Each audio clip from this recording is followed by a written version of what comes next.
Alasan Pecco crash tak masuk akal. Bos Aprilia tantang Marquez lewat BZC. Bos Ducati ketar-ketir. Yuk simak berita selengkapnya hanya di Moto ID.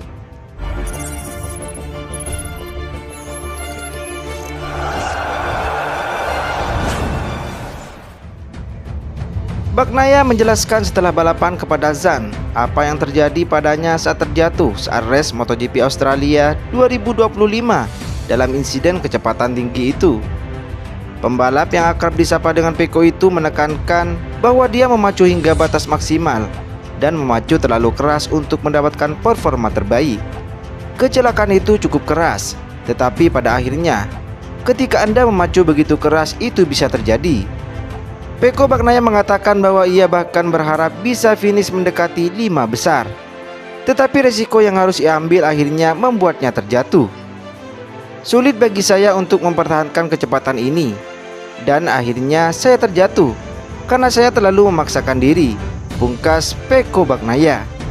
Francisco Bagnaia sebelumnya juga dijatuhi penalti di 3 posisi di MotoGP Australia 2025 usai dinilai menghalangi pembalap lain saat kualifikasi di Phillip Island. Selama sesi kualifikasi hari Sabtu, para pembalap berusaha keras mencatat waktu terbaik di lintasan yang terkenal cepat dan berangin itu. Namun di tengah intensitas persaingan ada insiden mengundang perhatian pengawas lomba. Francisco Bagnaia dianggap berkendara terlalu lambat dan menghalangi pembalap lain di jalur balap, tepatnya Marco Bezzecchi dari Aprilia Racing. Insiden ini terjadi di sesi kualifikasi 2. Bagnaia berada di lintasan tanpa memperhatikan kehadiran Bezzecchi yang sedang melaju cepat sehingga mengganggu laju rivalnya.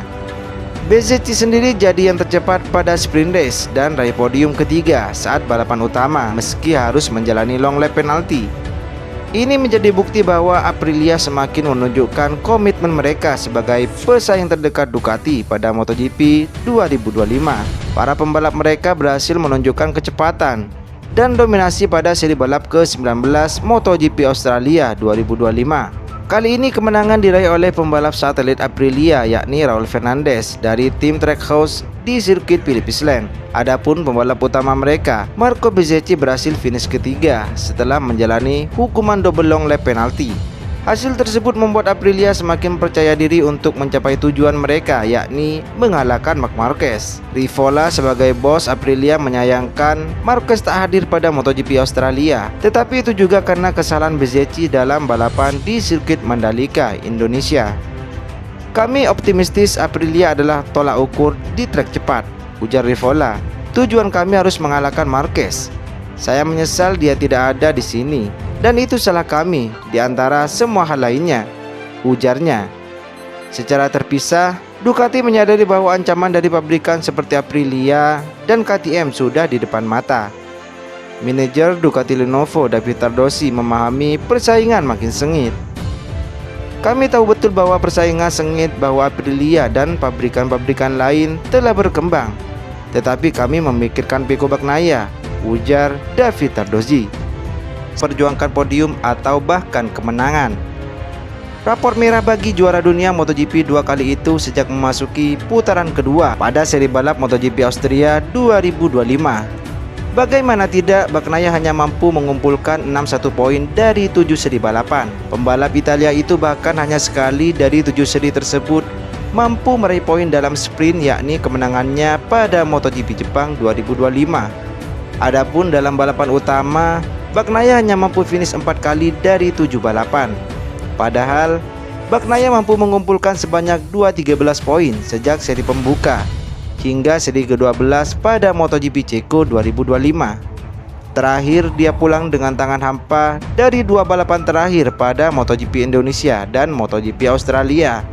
Hasil buruk yang didapat membuatnya bahkan terus turun peringkat pada klasemen sementara. Bagnaia tergusur dari posisi 3 besar usai tersusul oleh rekan satu akademi VR46 yakni Marco Bezzecchi.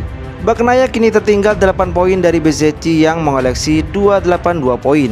Pada balapan di sirkuit Phillip Island, Bagnaia terjatuh saat lomba menyisakan 3 putaran lagi. Selama akhir pekan, dia mengeluhkan motornya berguncang dan sulit diatasi. Bagnaia mencatatkan waktu lap terbaiknya dalam balapan adalah 1 menit 28,221 detik.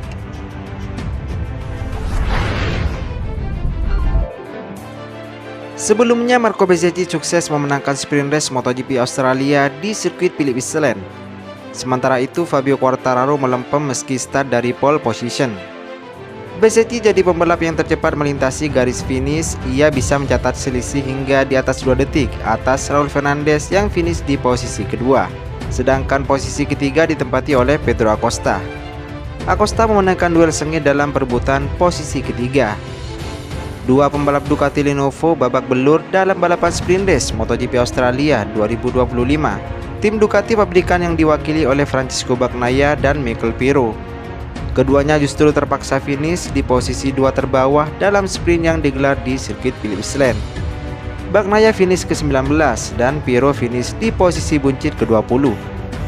Periode sulit juara dunia MotoGP 2 kali itu rupanya masih berlanjut. Bagnaia kembali menderita dalam 2 balapan setelahnya di Indonesia dan kini berlanjut di Australia.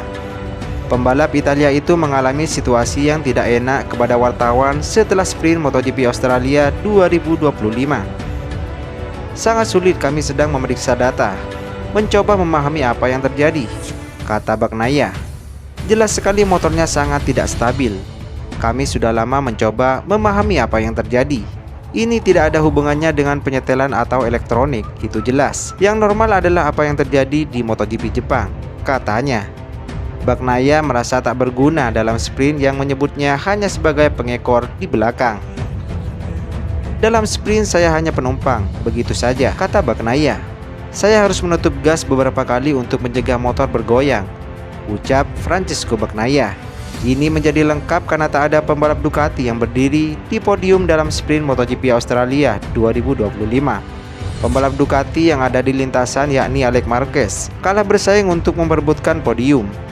Alex harus was finish di posisi ke-6. Dia sebenarnya sempat memperjuangkan posisi 3 besar, tetapi kalah bersaing ketika melawan Jack Miller dan Pedro Acosta. Alex yang merupakan pembalap runner-up di papan klasemen justru mengalami banyak kendala sejak sesi kualifikasi hingga sprint.